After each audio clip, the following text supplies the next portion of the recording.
Samantala, samahan naman natin si Attorney JJ Atienza at alamin ang kanyang tugon sa isang kasong inihain sa kanya sa bisig ng batas.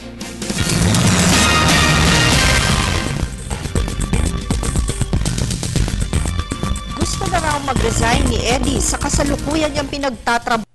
Nag-submit daw siya ng resignation letter sa kanilang manager na nagsasaad na ang resignation niya ay effective 30 days matapos ang submission ng kanyang sulat. Nung araw ng kanyang submission, ayaw daw i-approve ng kanyang manager ang kanyang resignation dahil wala daw nakalagay na dahilan kung bakit siya magre-resign. Itinatanong ni Eddie kung paano daw ang kanyang isinumite na resignation.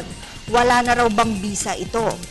Eddie, dapat mong tandaan na hindi ka required na maglagay ng dahilan sa iyong sulat kung ikaw ay magre-resign. Sa ating labor code, may karapatan ng empleyadong mag-resign kahit na walang dahilan basta makapagbigay ng notice ng 30 days bago ito maging efektibo o epektibo.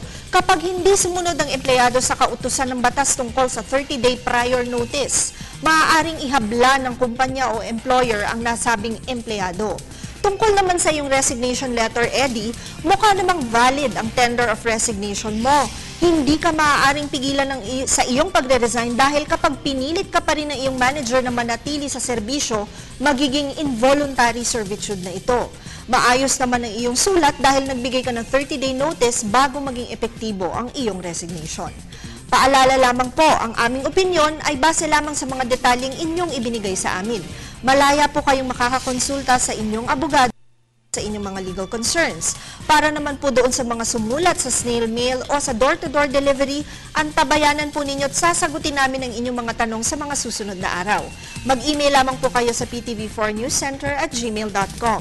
Attorney JJ Jimeno Atienza po, ang inyong bisig ng batas.